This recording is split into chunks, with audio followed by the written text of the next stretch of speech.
অস্ত্র শস্ত্র নিয়ে যখন মহারাজ রথে বাড়াইছে একখানা পাক অমনি একটা মঙ্গল দর্শন হয়েছে। তেমনি শকুনি বাড়ি পাখার বাড়ি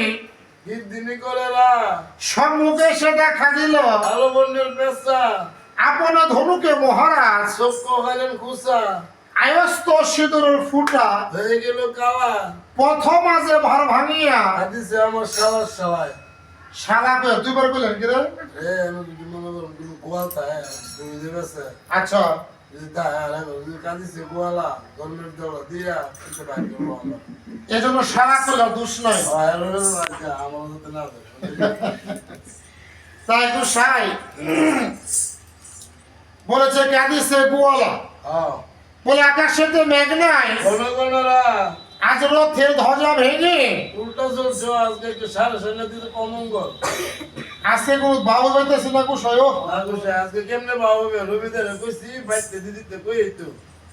গোবাদারা হ্যাঁ দিদিরা বুঝায় আমি কিন্তু গান হয়ে বলছি তুমি কিন্তু চুপ করে দেখো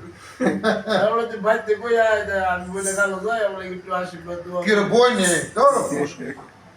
স্ত্রীকে বই ডাকতো আমার তো বই লাগা আমি কইতে ও আপনার বই কি কথা কয়ে বসে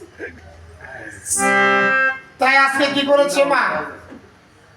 এইবার রাবণ মনে মনে চিন্তা করছে এমন অমঙ্গল তো কোনোদিন দর্শন হয়নি। তাই আজকে বলেছে সারা এরকম অমঙ্গল দর্শন তার কি কারণ? অমঙ্গল হইব এই শরীরটা